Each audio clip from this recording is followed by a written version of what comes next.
Problem is, you got to turn your phone right side up. Shit.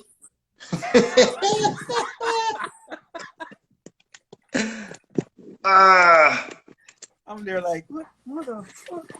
The hell?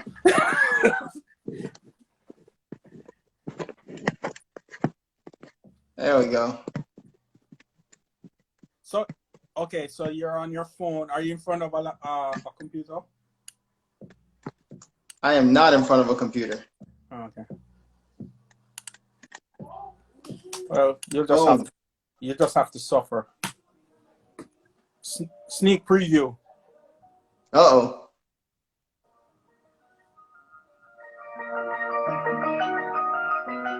Oh, nah, you did that shit on purpose. Yeah.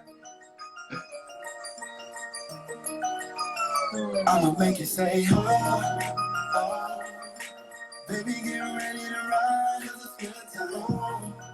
Oh, here you go, feel it inside, 'cause it's good time. Oh, somebody join in. They get a sneak preview. Hey. Hey, Coach. Fernando, what's going on?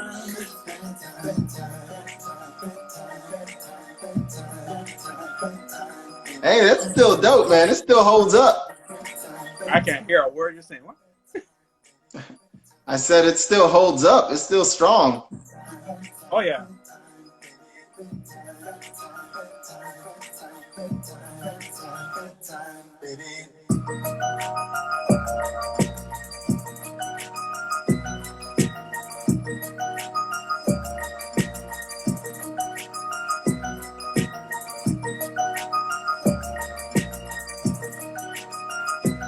Oh, my niece just jumped in. Mwah, mwah, mwah, mwah. What's going on, girl?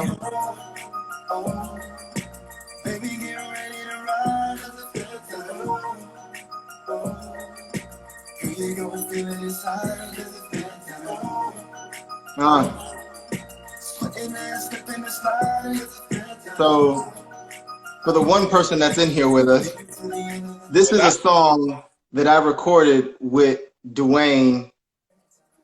How long ago?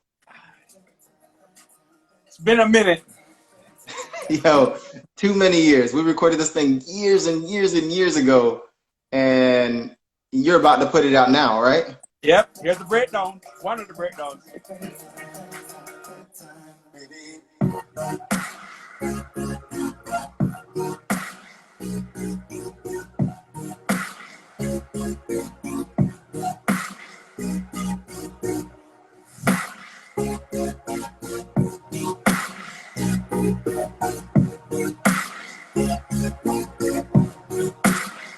I'ma make you say, 'cause it's been time. 'Cause it's been time. 'Cause it's been time. 'Cause it's been time.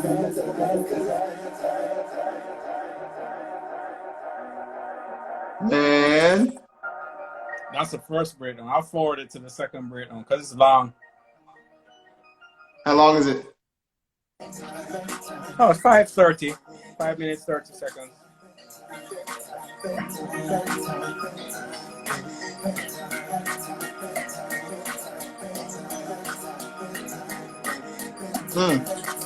Beat goes hard. Says Johnny. Just bored. Oh.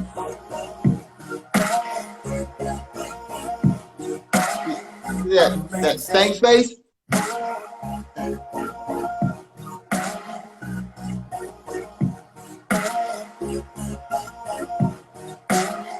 I'ma make you say,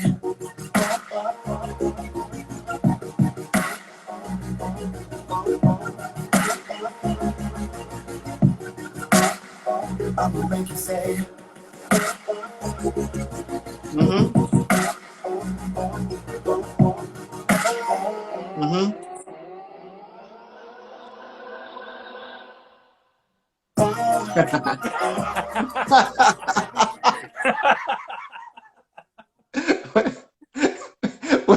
What just happened there?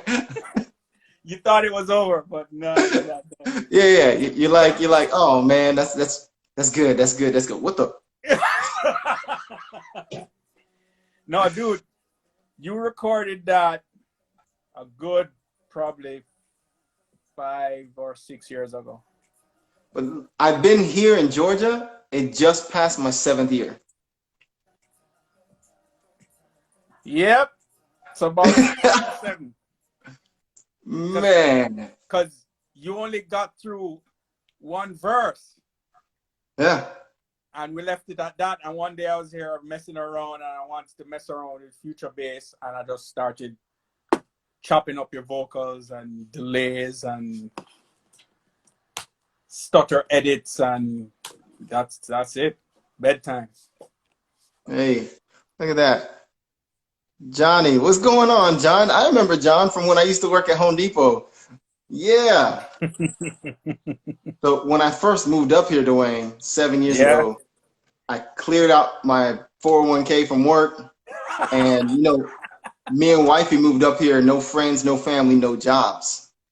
Call me Andy joined in. I'm bigging up all the longtime followers. Well, I met her. Where are you? She's somewhere across the world, like somewhere on the other side of the earth right now. Good people, really good singer. Check her out. Call me Andy. Okay, definitely. Let's scroll down some. She's good. She's good. Call me ND. Yes. Yeah. I will definitely check her out. Well, for the 4 people that's watching. So yeah, let's bring up the topic, why we brought this together. So, give them some history. So myself, for those that don't know me, my name is Coach, and I have a small YouTube channel, but also I'm a singer, songwriter, producer, and Duane and I have known each other for what seems like millennia, right? Better known as Midilord. The other guy, for those of you that are my friends, the other guy on the line here, his name is Duane, also known as Midilord, and he's worked with, I can't even tell you how many people in the industry. I'll let him rattle some off. No, Duane, go ahead and introduce yourself. Yeah. That's it. Yeah, I'm just I'm here. It's all good. Yeah, so, that's all. Big names, only like, done music and sound for Black Eyed Peas. I toured with Sean Paul for 6 of his peaking years. So that would be his second album. So we're talking, I started in 2002. Yeah. I think I started with him in 2002. Right when he signed with Atlantic. And yeah, after that, just took off like a rocket. Multiple platinum albums, and every live performance that you probably saw from 2002 to 2008, I was the one mixing, especially TV. All the live performances on TV, I was the one mixing the audio. So yeah, I get it. Dude got plaques on the wall, worked with Sean Paul, did live sound for Shaggy as well as what I mentioned before, Black Eyed Peas, and other just huge acts around the board. Hey, Duane, can you get some more light on your side? No, I like my ambiance. What the hell, man? Bro, all I see is teeth and eyeballs, bro. At least you not see my bald head. How's that? Oh, look at that sexy bald head. I love it. And the gray. Yeah, boy, you got that beard going off, huh? Yeah, wife hates it, but I love it. I have to sleep with one eye open. See if she has the scissors. Threaten to cut it off while you sleep. Yeah, that's why I can't grow mine out.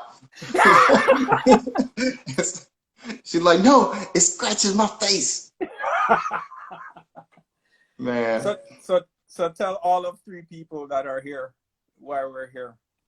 Yeah, absolutely. So you and I are definitely going to do more of these because we're going to get a bunch of background Midilord stories and interviews. No. However, today's topic is the time I met Michael Jackson. Bam. That's exactly right. The time we met Michael Jackson, MJ, the king of pop. Man. Yeah. So this So is for the pretty four much of you I that wanted are to, here, strap in because this story is off the chain. You're not yo, gonna so believe this I story. kind of just wanted to go over the encounter in that day and how it went for you because I know it from my perspective, from my POV, but I have no idea what was happening on your side. And not only that, this actually, speaking to you about it, gives me a witness in case nobody believed me. Well, I'm glad we're talking because when I tell people, they don't believe me either. So this will work. This will work. Well, So start off this with is proof. explaining. Okay, so we were working together on music. So explain to everybody, what were you involved with? Yeah. Where were you musically? Yeah, so at that time, man, I want to say it was like '04, '03, somewhere around there. It was about, Somewhere between it's probably '02 '03 and '05. or '03. It was probably '03 because And so, I was touring with Sean then. yes, you were, but you had come back for periods of time. Yeah, yeah. So look, see this? It was when I had hair, right? Me too. Me too. I don't have any pictures in here. No. Yeah. Yeah. And I'll make sure I put a picture. When I post this up, I'm gonna slap a picture right there. So at that point in time, I was in a singing trio. We did what we called acoustic R&B at the time, and the name of the group was Unison. Unison. And by fate, have it, we came across these group of producers that Duane was in, called Liquid Shield. Shield. Hey, represent Liquid Shield. Yeah, we're going to tag them on this. It's a pity they're not in here. Liquid Shield. Heck yeah. Nick Fury, So, my brother, my partner. shout out to Nick Fury, man. And shout out to my brothers in Unison, Adrian and Leo. Yep. And the former brothers of Unison, at some point in time, we were 5 members with Javi and Brandon. That's a whole different topic. That's a whole nother thing. That's a whole different topic. So I'm going to go into a little bit how I see it, and you just jump in, right? So there was this girl that you guys had interning, and I believe her name was Stina. It's Stina. We'll tag her too. So Stina was kind of being groomed as, Liquid Shield's artist, like A&R / manager. Right. So, and that was really, I can't take any credit for it. That was all Nick's brainchild. Like, he was president of the company. I was VP. I was just glad to be a part of the whole thing. So now Stina, she was managing you guys. So she had music and she was, trying to get you guys gigs. And her paying gig was, she was a nanny. Yes. She was a nanny at this huge ass mansion up in West Palm. Now, Stina mentioned to us that whenever the king of pop, aka Michael Jackson, would come to Florida, that's where he'd stay. Of course, we thought that she was full of shit, but anyway. Listen, hold on. I'm gonna be right back. Where you going? Where's he going? Is he going for proof? I think he has pictures. He does have pictures. What's it? I can't find my picture frame. Anyway, we can't make this up. So Stina, she had you guys. Where's he gone? Don't go anywhere, dude. I'm trying to tell the 3 people that story. So Stina, when Michael Jackson was at the house, I don't know how it went, but she somehow played your stuff for Michael Jackson, and he was digging it. Okay, I'm gonna hit pause right there. Yeah. So before that happens, Stina tells us while we were there that she's at this mansion, that she's nannying or she's cleaning or whatever, she's housekeeping. And Michael Jackson, she was a nanny. Yeah. and Michael Jackson is staying there currently, right? And I'm like, you so full of shit. Yeah. I'm like, you don't know. I'm such a Mike fan. I currently have his Thriller album in the car. Mind you, his Thriller album came out back in like 80, God knows what, 88, 89. I have it in the car because I'm blasting it because I love Michael Jackson.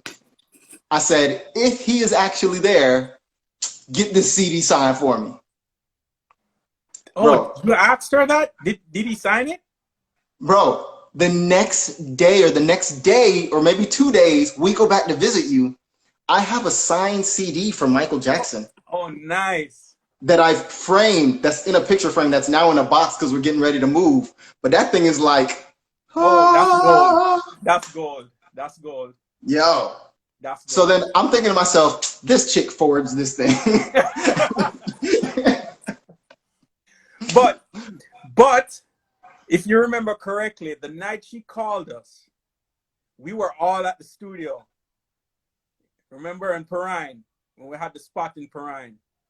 We're I all remember the together. spot. And I think she called Nick. And you know Nick's animated. She's like, what you talking about, girl? And like he hangs up and he says, yo, Stina says Michael Jackson wants to meet y'all. You remember that? Man, listen, I still think to this day it was BS.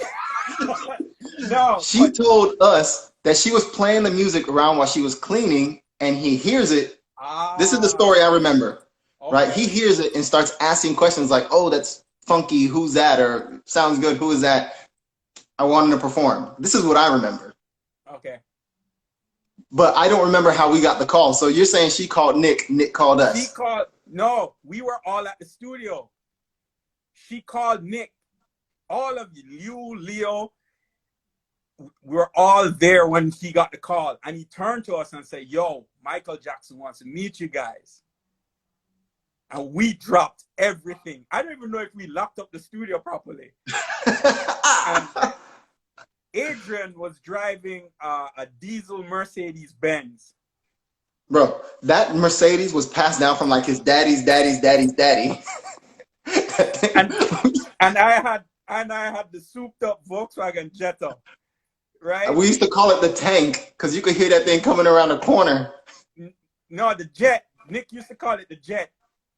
So, of course, me and Nick took off in the Jet, and we damn near, no, I kid you not, I must have had that thing pegged at 150 miles an hour from Miami all the way to West Palm.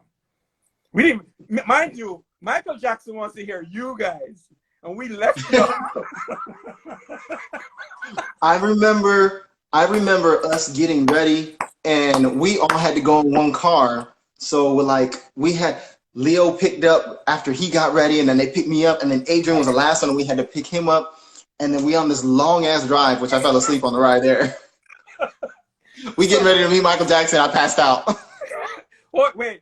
So we, of course, we get there mad early, and it's like out of a movie. It's like this huge gate. You ring the buzzer at the gate, and Stina, she answers, oh, you guys are here. All right, I'll buzz you in. The gate opens. Huge ass gate. We drive in. There's like a car garage that can hold like 10 cars in it. It was crazy. The car garage. So when you enter this house, there's wood floors for $1 million foreign exotic cars. Yep. In air-conditioned, temperature-controlled room for your cars. Yep. And then you enter on this bottom floor, and we had to take an elevator just to get to the main floor. No. You're mixing it up. We did. Yeah, you're mixing it up. She gave us a tour of the house. That's what the elevator was for. Well, no, you guys got there first. I didn't get a tour of the house. Yeah, you did. We did? Yeah, that's why you went in the elevator. Oh, okay. Because the elevator that makes sense. And it was only 2 levels. I know the house looked like it had like 7 levels, but it was only 2 levels to the house. But from the ground floor to the second floor took like a good minute for the elevator to creep on up. And the stairs, if you remember, they're typical mansion staircase curving around. Curvy all the way down. Yeah. I remember that. But the joke is when Nick and I got there, There's no Michael Jackson there. So No. we waited. When we got there was no Michael Jackson there either. And we started questioning, like, okay, this ain't gonna happen. So you remember there was a piano. Who was playing the piano? I think it was Leo that at that time was playing the piano. Leo started playing the piano, and we kind of found it odd. You know, this piano it didn't look like a normal piano. You don't remember? Mm-mm. Okay. And we're looking at all the artwork, and I'm like, it's not like our house that has pictures on the walls, and yeah, it's nice. No, these pictures had plaques under them. It was like a museum. Yeah. You remember? Purchased art from galleries. So you remember we moved from the piano, and the chef had made pizza for us or something, and he told us we could play pool. Remember we were playing pool on the same thing, an unusual looking pool table. Yeah. So for those of you that don't know, because I grew up in different parts of Parai and in different parts of South Miami, right? When you get to a rich ass house like this, we're talking about you have people that live at the house year round. Yeah. That don't own the house. So there's chefs, there's maids, there's nannies, there's a permanent maintenance guy or team that live there. So there's a team that lives there. And this is just some rich, I don't even know who owned the house. Was it like a politician or something? No, he was a real estate mogul, commercial real estate mogul. I don't remember his name, but wow, that's what I was told by Stino. But let's pick it up. So we're there. How long were we there for? We were there for a long time waiting. Minute. Well over an hour, hour and a half. We were watching TV. We played pool. We played on the people's piano. And the chef fed us pizza. And we started thinking that this wasn't going to happen. Hold on. So let me tell you about the chef cooking his pizza. I remember that's the first time in my life I ever had like a gourmet pizza. And so the chef comes out with his like fancy pizza that he makes himself. And I'm like, damn, even rich people pizza different. Like they do everything different. So in the heat of it, all of a sudden we hear somebody shout out, "They're here, open the gate." So of course we get excited, right? And we all it was weird because we all kind of, we were chilling, watching TV, playing pool, and then when we heard that, we all kind of got up, like inspection, we all kind of walked, stood up in one place. It was weird, and we were looking at the door. I don't know if you remember this, but we were super quiet. And we're looking at the door, looking at the door, looking at the door, looking at the door, and it felt like forever. And I don't know what was going through your head, but my head was exploding. I'm like, I'm about to meet Michael Jackson. This is man, I was the freaking king out. of pop. This is the man. I have his albums, and I'm going through it in my head, and then the door kicks open, and who walks in? Who walks in, Miguel? Chris Tucker. So listen, I see Chris Tucker walks in, and I'm like, hold on, Michael Jackson ain't here? No, that's not what gets me. What gets me is he busts the door in, laughing, like hysterical laughing. And he comes over to me and he rests his hand on my shoulder. And I remember saying to myself, like, this is Chris Tucker. What the hell? And he's like, you remember what he said? He's like, no. Man, you missed it. Y'all missed it, man. There's this little ass dog. There's this little ass dog. And this dog was attacking Mike's leg. And Mike was screaming like a bitch. Like, what? I was like, what is happening? And the thing is, we're so nervous. We want to laugh, but we're like, I'm like, I'm in shock because I'm in shock already that I'm going to meet the king of pop, but then I'm in shock that Chris Tucker busts the door in and he's telling me how Michael Jackson is screaming like a bitch because some dog attacked his leg. So actually, it was his hand. The dog bit his hand. But his pant leg was torn up. But his pant leg was torn up. I don't know. I think they wrapped his hand with like fabric from the pants or something. I don't even know. But here's what I remember, right? I remember Chris Tucker's a huge A-lister at this point in time in his career. And I remember being disappointed that it was Chris Tucker that walked through the door and not Michael Jackson. You were I was confused. I was like, what's going on? But years later, last year in 2019, here's the irony behind this. Chris Tucker releases a new stand-up that he's been out the game for quite some time. In that new stand-up, he mentions the night that they were hanging out with the Gibbs brothers, because that's where they were that night. They were watching the Grammys with the Gibbs brothers. Oh, yeah. That, for everyone who's here, the Gibbs brothers used to be the Bee Gees, but one of them died, so they're just the Gibbs brothers. Right. And Chris Tucker mentions that they were hanging out with the Gibbs brothers and that Michael Jackson's hand is bitten by a little dog in that stand-up. So I'm going to try to locate it. I'm going to try to locate it and put that clip right here, right now. There's our proof, because I tell the story and people look at me like, nah. But anyway, so it's interesting because you have a different perspective. So in walks Mike, and Mike is telling Chris Tucker to chill. I can't get over it. Mike's telling Chris Tucker to chill, and Mike is teasing the hell. I mean, Chris is teasing the hell out of Mike, and that's how we knew for sure they were good friends. Like, you know what I remember? I remember Chris Tucker saying he was screaming like a bitch, and me being like, oh my God, Chris Tucker just cussed at Michael Jackson.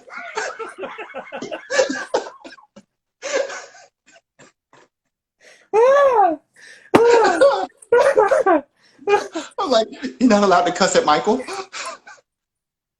So anyway, so we all introduced ourselves. I don't know if you remember how it went, but Mike was kind of confused.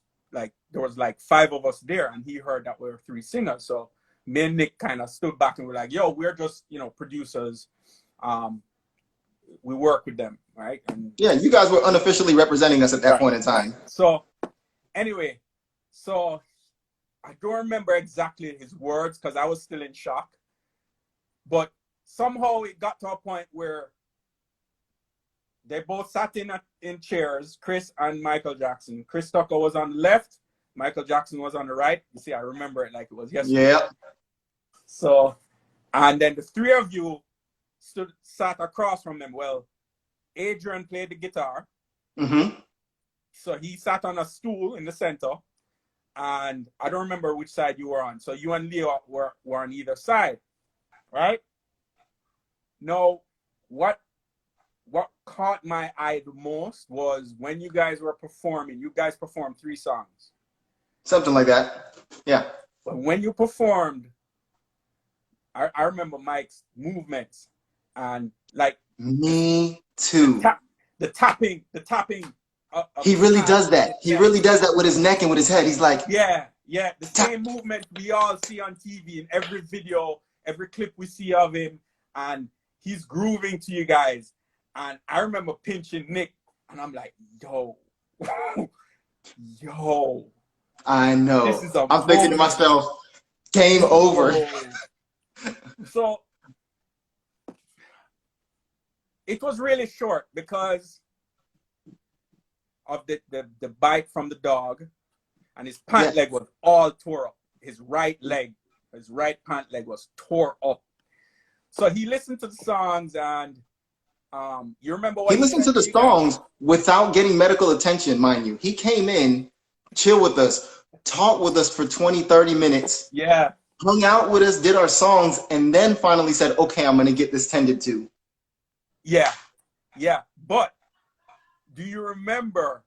Okay, 2 things I want to ask you if you remember. Do you remember what he said to you guys after you finished your songs? I remember him saying, wow, the guitar playing was funky and our sound. He used the word funky like 2 or 3 times. He thought like what we were doing was really cool, really funky. Yeah.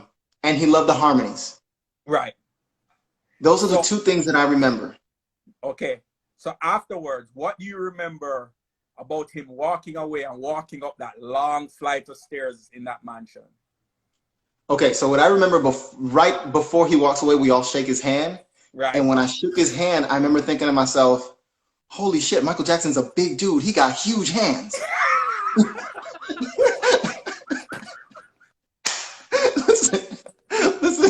I see Mike on TV. I never got perspective on him. The dude is well over 6 feet. Yeah, And he's he's tall. He's huge. tall. And as good as he moves dancing, you wouldn't think that he's that big. He's a over 6 foot dude with huge feet and huge ass hands. But that's what I was thinking.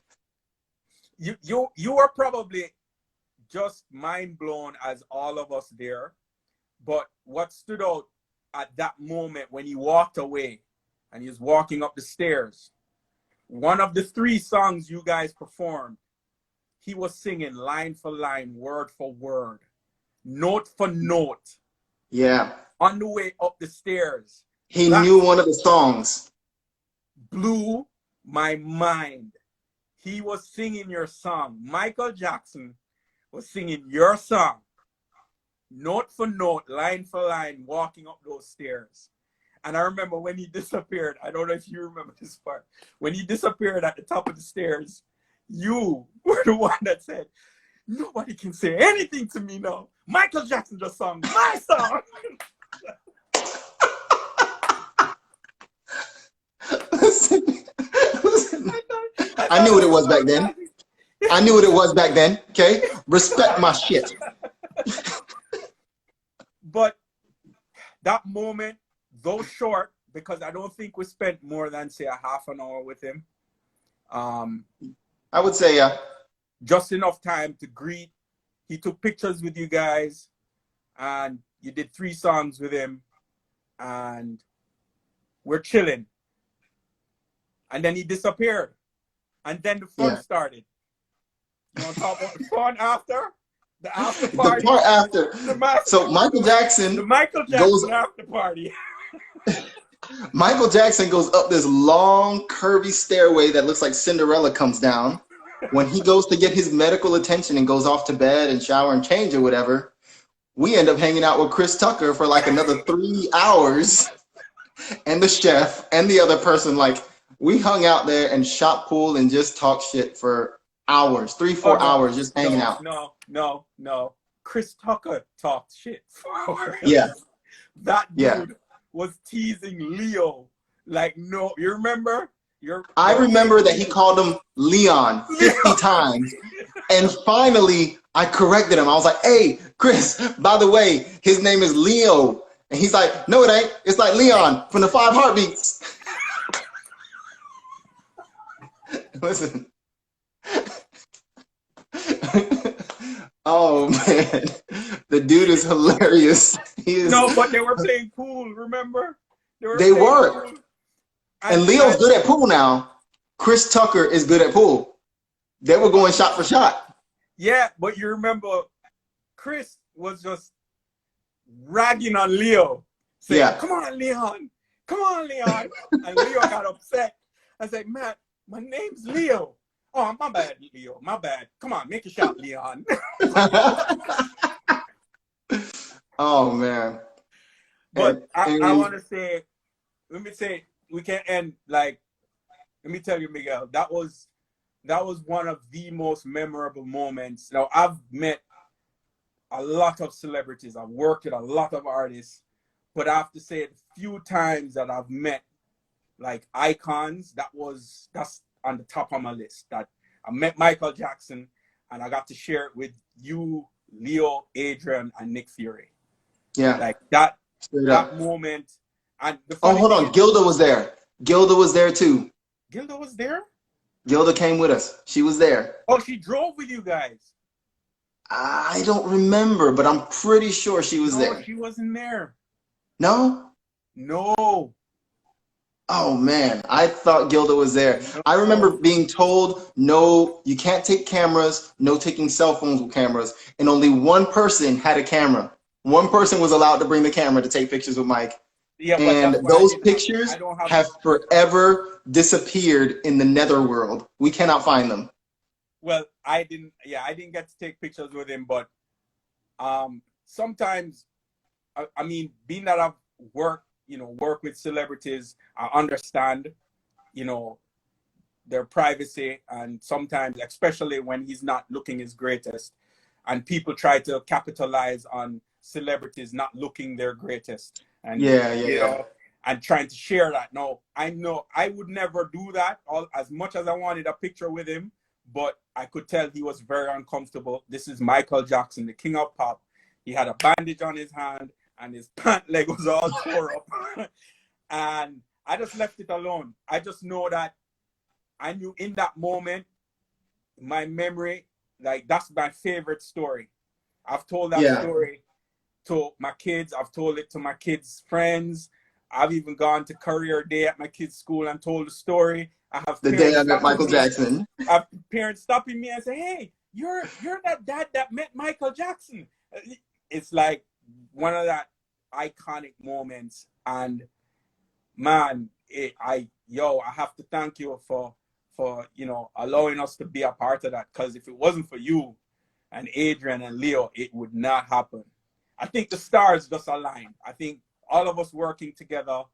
Yeah. Nick Fury having the vision to have Stina a part of it. It just, man, I've been a part of some amazing moments, but that's the top moment. The night we met Michael Jackson.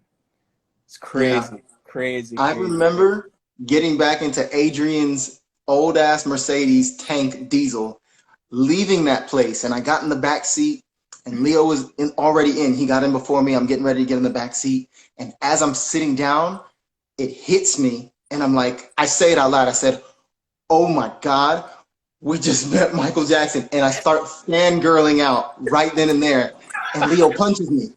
Leo hits me. He punches me in the arm, and I'm like, "What? What the hell's wrong with you? I just saw Michael Jackson. You can't take that away from me." And he's like, "Dude, he's only a man." And I was like, this is something his father told him right before he left the house. At least this is how I remember it, right? So he tells me this, and in my head, like, I get brought back down to earth, and I'm like, dude, he's so right. I'm like, yeah, bro, you're so right. But then I turn to myself, and I'm like, I met Michael Jackson. I didn't necessarily fanboy out. My mind was blown, but I wanted to remember every little moment. That's why I had specific things, because I know we weren't able to take pictures and whatever, and I knew it was going to come to this. Like, we're going to tell people these stories, and you're like, "Man, you never met Michael Jackson. Shut up, man." And it's like one of my many stories, because I don't know if it's the culture for those. We still have anybody here? I don't have my glasses. Who's that? Oh, Ryan said bumbleclot. Bumbleclot. But as a Jamaican, we don't like freak out over celebrities. Like, that's just our culture. When we see a celebrity, we'll be like, "Yo, see, that's Michael Jackson. Oh yeah, that's yeah, man, cool." Yeah. We don't flip out. So that was already ingrained in me. I just wanted to remember it, because I knew the fact that I couldn't carry cameras there, and it kind of paved the way. I guess I got comfortable with that, because throughout my entire career touring the world, I have very little pictures, and I can tell you I've met a lot of people. Yeah. And maybe we could follow up this live. I'll go live next time, and we'll preclude it. We'll talk about the time I met who discovered Michael Jackson. That would be a good follow-up. I mean, how far back are you going? Diana Ross? Quincy Jones. Quincy Jones before that? I mean, like, Quincy Jones. You met Quincy? I met Quincy. Bro, I got Quincy's books right here. He's like I he's think the that's a good man. follow-up story for another night. But yeah, I met Quincy Jones. Look, Ryan said, no one will get the privilege again. MJ was the king. Absolutely. No, 100%. MJ And that's why the king. Yeah, and that's why we're sharing this story, because, you know, if not, we're individually telling a story and no one really believes it. So by putting it together like this, it kind of... And it's good to have Chris Tucker talk about the time a dog bit Michael Jackson while hanging out with him. And, you know, we were there that night after. They came in. Michael Jackson definitely had a pant leg. Same pants you guys see all the time with the stripe down the side, and it was a tore up, and he had a bandage on his hand. So what's going on, Jordan? Yeah, man. So that really happened, and Michael was the first celebrity I ever met, actually. Really? So I've Oh wow. met plenty of celebrities after, and to me, because it's like starting in your NBA game in the NBA Finals against Michael Jordan. You know what I'm saying? Like, it's only downhill from there. There's no one else that's ever Yeah, going to but be at that level. So I've never been starstruck again, aside from that one time. um, the one thing that I keep remembering is I keep thinking to myself if things were a little different, because remember that was round about the time where they started to accuse him of all this molestation and he was in and It out of was court. I have probably a within a feeling, year. huh? Within a year, 6 months to a year, all that started coming up. Right. I have a feeling that if all that mess didn't start in his life, I have a feeling he would have reached out to you guys because he was really digging it. Think about this. Not many, not many artists that are established, not many artists, producers. I know because shoot, I toured with one and I've been that guy that toss demo tapes. Like Out we the get window. Yeah. yeah, we get a demo CD and say, yeah, yeah, we listen to get in tour bus and we just toss it in the drawer in the side. I've been that guy. For him to seek you guys out, for Michael Yeah. Jackson to say to Stina, yo, why don't you invite those guys up? I want to meet them. You're telling me that he wasn't really interested musically? Like who Yeah. is going to invite random dudes, not insulting you in any way, but why is Michael Jackson going to just invite some random individuals? It's not like we stumbled across each other by the way, oh, Mike, can you listen to us sing? Nah, he requested No. for you guys to drive all the way to freaking West Palm Beach in this huge mansion that had nothing but like artwork that we shouldn't even be looking at.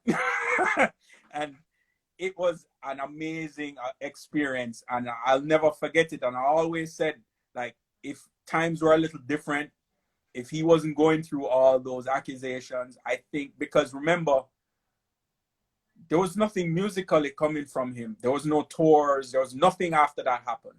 No. This was post. He put an album called Invincible out under Invincible. Sony, and it completely flopped. And this was at the time when they were putting out 20 million, 100 Yeah. million in But promotion and but completion he of an was still album. signing people. Yes. He was still signing artists. I thought, honestly, that night, I thought, oh my God, he's going to sign us, because I also knew I followed him so close. I thought I followed him so close. I knew he had 3 nephews from one of his brothers that they had a group called 3G. Yeah. And they had a song, I will do anything for you. I will do anything. Mm-hmm. And they were 3 guys who did harmony. And I honestly thought, I'm like, he's going to want some songs for them. Yeah. He's going to want some songwriting and production. And that's what I thought was going to happen, honestly. I thought that, I don't know about production. I thought that there was a genuine interest in, because he kept saying funky. Yeah. I thought there was a genuine interest because when he walked away, he said something to the effect of, you know, keep it up and you know, let Stina, you know, I'll hear the stuff from Stina. So he was genuinely interested to see where you guys would take it from there. One thing I regret, the only thing I regret, is not asking for the clothes. Not that night, but maybe the following day. Listen, because ABC, like you got to sell it, right? So we did our thing. He was already interested, but there's no harm in asking for the last question. Hey, Mike, I know you were interested. What's up? When can we work? What's the worst that can happen? He says no. Well, so maybe that's a question for Nick, because he was the president of Liquid Shield, so yeah, I know my place. So either which way, man, unforgettable It was a great times. experience. Absolutely. The night we met And Michael Jackson. No one can take that away from us. Thank you for getting on here tonight. I appreciate it, brother.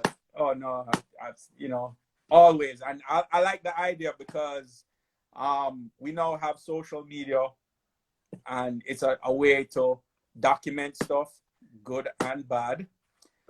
And I like it. And I think we should, yeah, we're definitely going to do this again. And we'll follow up with, I'll share the night I met Quincy Jones. It's probably Yes. not as exciting, but it's okay. I'm gonna share, I have one in mind, the night I met Timberland and how that went down. Okay. But to kind of give it away, there's a double barrel in that meeting. So it was Quincy Jones, and there's one other iconic figure in that same meeting, and I'll reveal it, you know, when we talk again about it. Okay, I like it. Yeah, there's some stories I'd love to share. Another favorite story is when I met Scott Storch before he became famous. Ooh. And I remember inputting it in my mind who this dude was because of what I witnessed him doing in the studio. I'm like, yo, who is this? What's his name? Scott who? What's his last name? Storch? Scott Storch? Yo, this dude. Listen, one that you could actually, that we need to do here, because it's another one that we have two different perspectives, because I was there when it happened. I remember when I met Money Mark and Pitbull in the Bird Road studio that you guys had. Before Pitbull was Pitbull, Money Mark had already gotten his name a little bit with Trick Daddy's song. You know, and Slip and Slide. What you need to do is, for that one, you need to get Nick live. Nick Fury. Nick Fury is the one that needs to tell that story. Yo, we need to get Nick live. You know what? In Google Hangouts, all three of us can go on live. I'm going to set it up. Yeah. I'm going to reach out to him and set it up. From Nick. And Nick is the man that can tell that story better than I can. That's what's up. All right, then. Well, have a good night, brother. I appreciate it. Yeah, man. We'll talk. Peace.